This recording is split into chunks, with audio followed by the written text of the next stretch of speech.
La Comisión de Seguridad de la Asamblea Nacional espera este miércoles la comparecencia del ministro de Gobierno Francisco Jiménez y 6 gobernadores de diferentes provincias para que entreguen información sobre la situación derivada de la ola de violencia que atraviesa el país. Pero tras la carta que envió el presidente Guillermo Lasso, en la que advirtió que sus funcionarios deben abstenerse de acudir a estas convocatorias, son nulas las posibilidades de que asistan. Y usted sabe que para cuidar la seguridad también hay que cuidar la confidencialidad de las estrategias. No podemos sentarnos a una comisión a exponer, como nos exige la Asamblea, no sin la prudencia ¿No debida. son prudentes los asambleístas? Bueno, ¿No guardan la información reservada? Yo he pedido que por lo menos la sesión sea calificada de reservada, y la respuesta fue que no. El presidente de dicha mesa legislativa, Ramiro Narváez, les recordó que esta reiterada negativa puede derivar en un juicio político. Esa es la primera alternativa.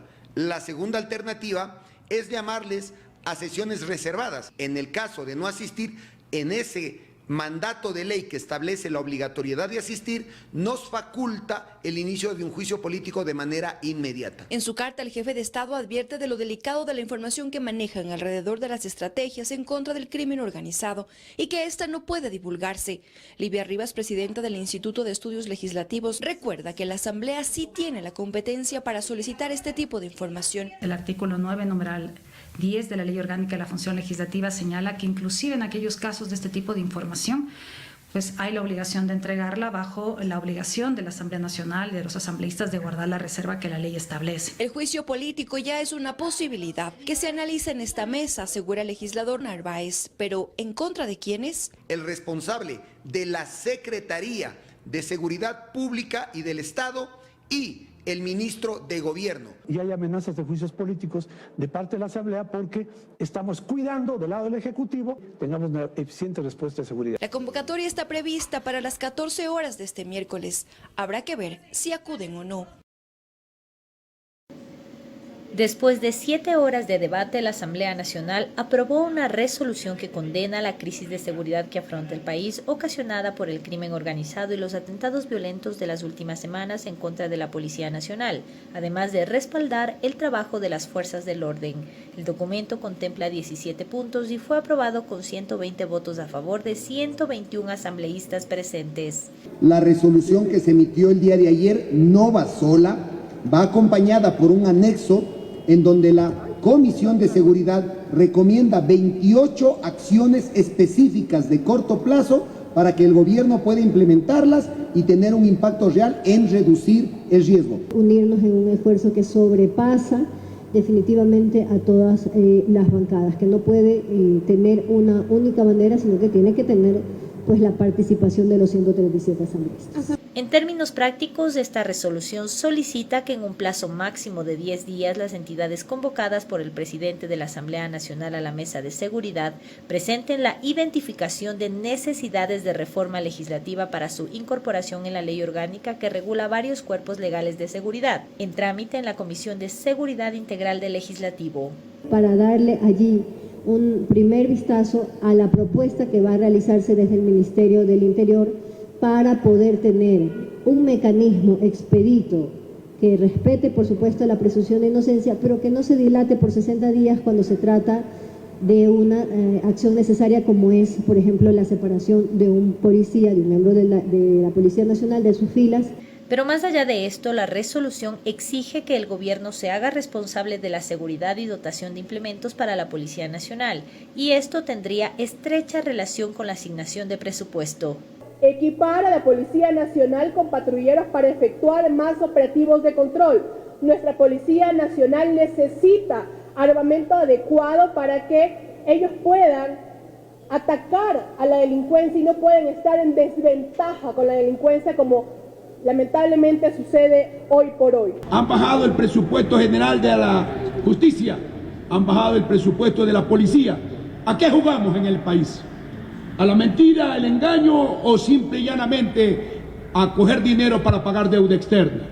También se cuestionó la disposición del presidente de la República, Guillermo Lasso, de que los ministros del Frente de Seguridad no acudan a las comisiones legislativas. Los ministros, en su mayoría, no asisten a la Asamblea porque no tienen nada que decir. Y uno tiene también que entender cuáles son los alcances, por supuesto, de la fiscalización, pero también cuáles deben ser esos límites para lograr que esa fiscalización sea efectiva y no termine más bien entorpeciendo una acción que tiene que cumplirse por el lado del Ejecutivo. En la resolución aprobada se insiste en sus comparecencias. Para este miércoles han sido convocados los ministros de Gobierno, del Interior y secretario de Seguridad Pública a la Comisión de Seguridad Integral de la Asamblea Nacional. Que el gobierno no negocia con terroristas, aseguró en una entrevista el pasado lunes el ministro de Gobierno Francisco Jiménez. Sus declaraciones las dio en el marco de la crisis de seguridad que vive el país en las calles y en el sistema carcelario nacional. El gobierno del presidente Guillermo Lasso no negocia con delincuentes. No negocia con delincuentes. Nosotros tenemos la obligación de aplicar la ley. Y no existe ninguna negociación, ni intermediación, ni nada que nos impida hacer nuestro trabajo. Agregó además que en relación al tema carcelario hay un plan de control absoluto de las cárceles, que incluye cambios de procesos en el SNAI y acciones en los pabellones. Hay un cronograma de ejecución de requisas. Las precisiones en cuanto a los días y a las horas pues no se los puedo dar porque eso eliminaría un elemento esencial que es el de la sorpresa. La requisa tiene sentido cuando es sorpresiva. Jiménez también se refirió al decreto de estado de excepción en Santo Domingo de los Áchilas y a la inseguridad en esta provincia. Sabiendo que se trata de un eje vial fundamental de características económicas, sociales y políticas para todo el país, es probablemente el ombligo del Ecuador. Así que tenemos que tener mucho cuidado con lo que sucede en Santo Domingo. No podemos permitir ni que los servicios ni que los trabajos se interrumpan. Hizo también un llamado a la unidad y aseguró que no es momento de hacer prevalecer los intereses políticos. Por lo tanto, entendemos que este problema que tiene el país, que no fue provocado, sino heredado por este gobierno, debe ser combatido con los mismos criterios de unidad y no de comportamiento carroñero por parte de ningún actor político para poder enfrentarlo y salir adelante juntos, no por separado. Y sobre la duración del toque de queda, Jiménez aseguró que se analizará en función de los hechos violentos en las calles. Pero como dije hace un momento, nosotros ni somos necios ni somos inconscientes. Y estamos claros que en la medida en que los índices se vayan pues regularizando o vayan descendiendo los eventos que se puedan suscitar en la calle, nosotros también iremos aflojando un poco las medidas que se han tomado. Las declaraciones de Jiménez se dieron durante una entrevista en la Asociación Ecuatoriana de Radiodifusión AERE. La ola delincuencial en el país continúa y como resultado ha dejado un total de 5 policías fallecidos. Esto mientras el comandante de la policía de la zona 8, Víctor Zárate, asegura que las organizaciones de derechos humanos no se preocupan por los miembros de esta institución. Y a través de ustedes les hacemos un llamado. O hay que tener alguna membresía especial con derechos humanos, que solo para un bloque sí y para otros no. Esa es la consulta que yo les hago hoy. Hay que tomar en cuenta que la gente que está encerrada es gente mala, está purgando una condena, que ha violentado los derechos de los ciudadanos de bien. Alguien se ha acercado a preguntarle al comandante de la zona 8 qué ha pasado con los policías, si pueden visitarles o no en el hospital de la Policía Nacional. Penalistas se pronuncian al respecto y aclaran que realmente no existe una violación a los derechos humanos de los policías, pero sí prioridades. Y es que las organizaciones de derechos humanos se acogen al artículo 35 de la Constitución, en donde se establece que los PPL son parte del grupo de atención prioritaria. Pero no entiendo cuál es el reclamo del comandante Zárate sobre los derechos humanos. Es decir, yo no creo que aquí hay una violación a los derechos humanos de los policías. Lo que hay es, digamos, más atención hacia aquellos que están en situación de vulnerabilidad.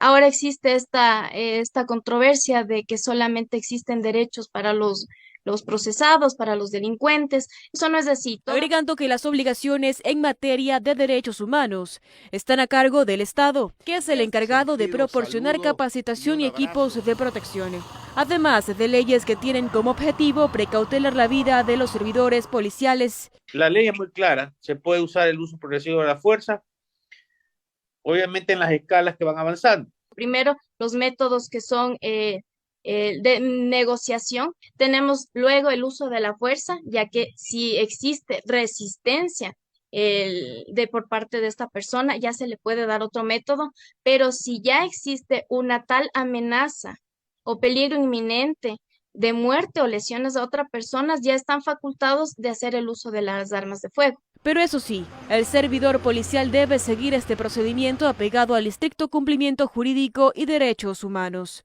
Para esto hablamos de la proporcionalidad. un policía que se enfrente con una persona que está sin un arma en las manos, el policía no puede sacar su arma de dotación y dispararle.